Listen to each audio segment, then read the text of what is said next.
नमस्कार प्रिय विद्यार्थियों।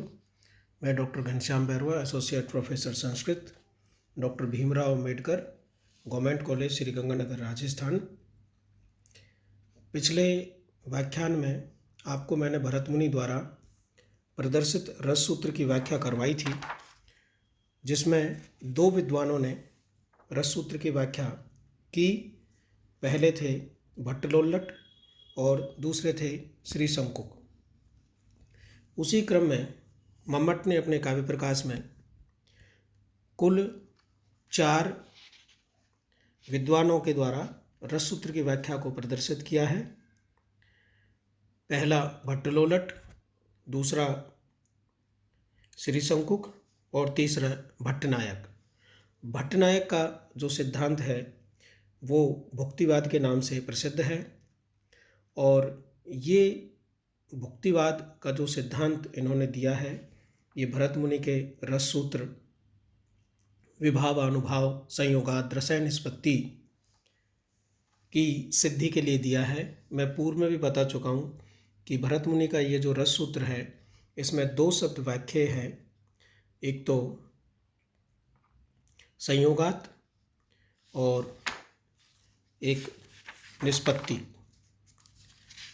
तो निष्पत्ति को क्या कहा है इसके लिए मैं आपको पूर्व में बता चुका हूँ, और संयोग भी 2 के मध्य होता है, अर्थात रति आदि स्थायी भाव का विभाव आदि के साथ किस प्रकार का संयोग।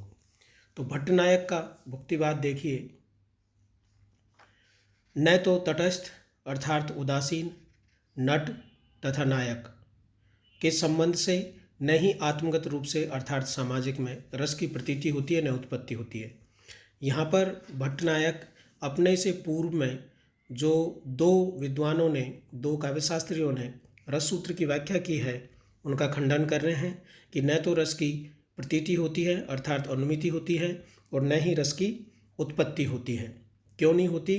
क्योंकि नट और नायक जो तटस्थ होते हैं और उदासीन होते हैं, रस की प्रतीति भी नहीं होती, रस की उत्पत्ति भी नहीं होती। और चूंकि अभिनवगुप्त ने अभिव्यक्तिवाद का सिद्धांत दिया है तो यहाँ पर उनके विषय में भी ये कहा है कि न ही रस की अभिव्यक्ति होती है, अपितु नाटक में अभिधा से भिन्न, नाटक में अभिधा से भिन्न नाटक या कोई भी काव्य में अभिधा से भिन्न विभाव आदि का साधारणीकरण करने वाले, साधारणीकरणमेव आत्मा स्वयमेव यस्य स्वरूपम यस्य येन, विभाव आदि का साधारणीकरण करना ही जिसका स्वरूप है, ऐसा भावकत्व नामक व्यापार है। और उस भावकत्व नामक व्यापार के द्वारा साधारणीकृत स्थायी भाव, सत्व के उद्रेक अर्थात रज तथा तम को दबा करके न्यग्भावित करके प्रकाशात्मिका तथा आनंदात्मिका अनुभूति मात्र स्वरूप वाले अर्थात वेदांतर संपर्क शून्य भोग से जो भोगा जाता है, अर्थात एक भोजकत्व व्यापार है जिसके द्वारा रस का भोग किया जाता है, यह भट्टनायक का सिद्धांत है। इसके विस्तार से और थोड़ा सा ये जानेंगे कि सामाजिक से रस का संबंध होने के कारण नायक रामादि और नट को तटस्थ अर्थात उदासीन कहा है। अनुकार्य रामादि में रस की प्रतीति अर्थात अनुमिति इसलिए नहीं होती क्योंकि अभिनय के समय वह वहाँ उपस्थित नहीं रहता।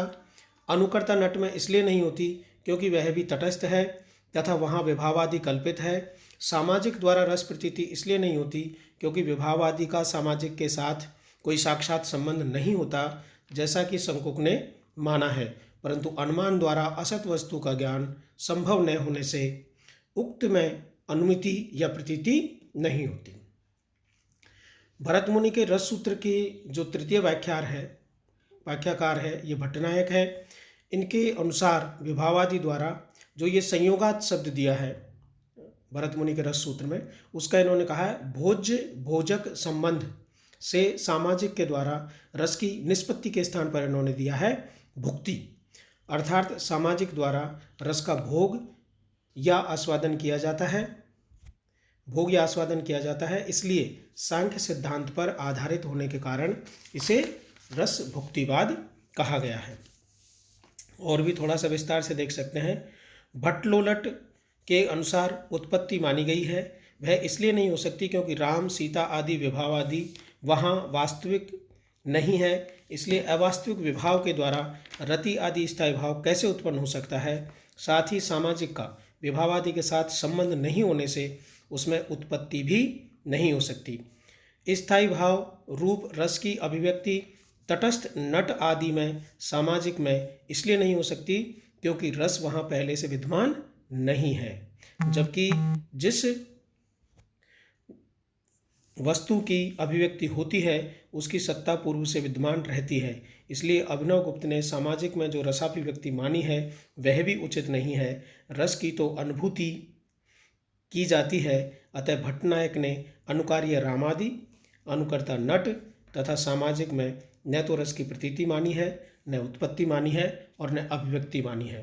तो निष्कर्षतः हम ये कह सकते हैं कि सामाजिक द्वारा रस का भोग या आस्वादन किया जाता है और ये भुक्तिवाद के नाम से प्रसिद्ध है। अब अंतिम और जो सर्वश्रेष्ठ है, जो मम्मट को ग्राह्य है, वो है अभिनवगुप्त। और अभिनवगुप्त ने रस सूत्र की व्याख्या इस प्रकार से की है। लोक में प्रमदा आदि के द्वारा स्थायी भाव के अनुमान के अभ्यास में निपुण काव्य और पाठ्य में उन्हीं के द्वारा कारणत्वादि अर्थात कारण, कार्य और सहकारी कारण को छोड़कर विभावना आदि व्यापार करने के कारण अलौकिक विभाव आदि विभाव, अनुभाव और संचारी भाव शब्दों से विवृत किए जाते हैं।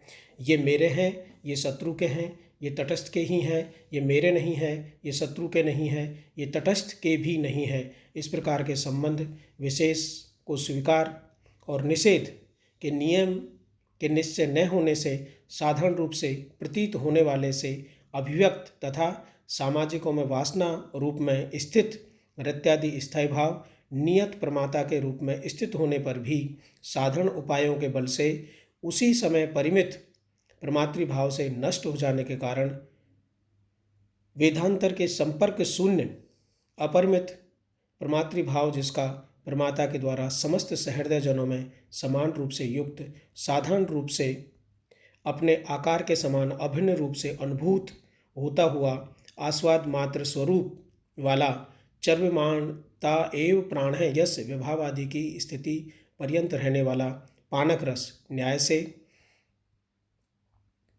जिसको पीने से समुदित न कि पृथक पृथक रूप से एक अनिर्वचनीय रस के आनंद का अनुभव होता है।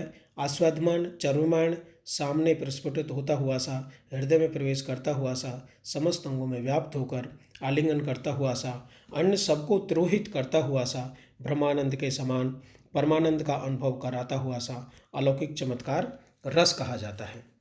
अब देखिए ये किस प्रकार से कहा गया है।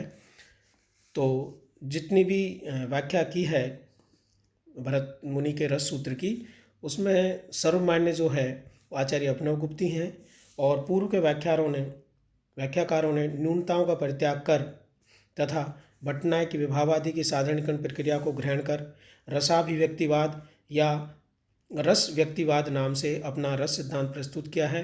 इसके अनुसार रत्यादि स्थायी भाव का विभावादि के साथ संयोगात अर्थात व्यंग व्यंजक भाव संबंध है और यहाँ पर रस की निष्पत्ति न होकर के रस की अभिव्यक्ति होती है।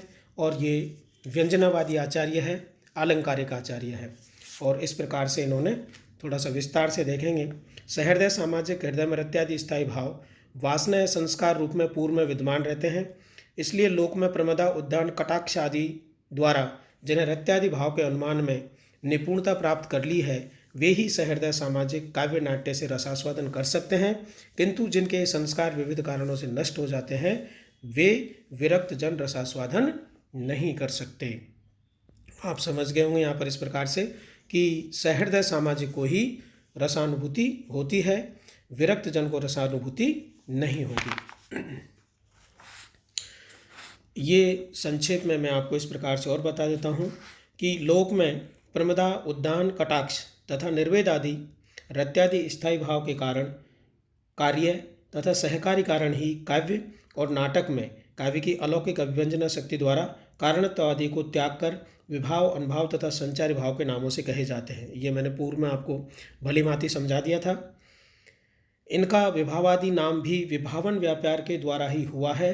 सहृदयों के हृदयों में नित्य स्थित रति आदि स्थायी भाव का आस्वाद की योग्यता उत्पन्न करने वाले काव्य के अलौकिक विभावन के द्वारा इन विभावादि का साधारणीकरण होता है, जिससे ये स्वकीय तथा परकीय के संबंध विशेष से रहित हो जाते हैं। मतलब कि विभावादि यदि राम के हैं तो हमें ये ज्ञात नहीं होता कि ये राम के हैं, और यदि हमारे हैं तो हमें ये ज्ञात नहीं होता कि ये हमारे हैं। तो स्वकीय परिकीय का जो सिद्धांत है वो नहीं होता, और परिमित प्रमाता की अपरिमित प्रमाता हो जाता है। यानी जो प्रमाता सीमा वाला है वो अपरिमित हो जाता है, अर्थात वो अलौकिकता की स्थिति में हो जाता है।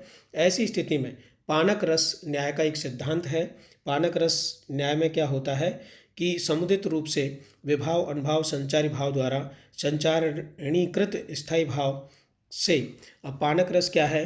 पानक रस ये होता है कि जिसमें एक पान बनता है और उस पान में इलायची, काली मिर्च, शर्करा, कर्पूर से निर्मित एक पेय पदार्थ, ये इस प्रकार से उसमें डाला जाता है, एक पत्ते में डाला जाता है। और जब उस पत्ते को अर्थात पान को खाया जाता है तो इनका, इलायची का, काली मिर्च का, शर्करा का, इनका भिन्न भिन्न रूप से स्वाद नहीं आता, अपितु एक सम्मिलित रूप में एक स्वाद आता है, और उस स्वाद को, उस रस को पानक रस कहते हैं। तो ऐसी स्थिति में पानक रस न्याय के समान समुदित रूप से विभाव, अनुभाव तथा संचारी भावों के द्वारा साधारणीकृत स्थायी भाव के साथ संयोग से, अर्थात कौन सा संयोग यहाँ पर संबंध स्थापित होगा? व्यंज व्यंजक भाव संबंध से रस की अभिव्यक्ति होती है, इसलिए रस की अभिव्यक्ति इसमें होती है, इसलिए इसको अभिव्यक्तिवाद कहा है। इस प्रकार अभिव्यक्ति स्थायी रत्यादि भाव का आस्वाद ही अखंड, अनिर्वचनीय, अलौकिक और ब्रह्मानंद सहोदर श्रृंगार आदि रस है। तो यहाँ पर आप भली भांति समझ गए होंगे। दो विद्वानों की, दो काव्यशास्त्रियों की यहाँ पर व्याख्या है, एक भट्टनायक और दूसरे अभिनवगुप्त। भट्टनायक का भुक्तिवाद है जो सांख्य दर्शन पर आधारित है, अभिनवगुप्त का अभिव्यक्तिवाद है जो कि आलंकारिक है और व्यंजना के व्यापार पर आधारित है। धन्यवाद।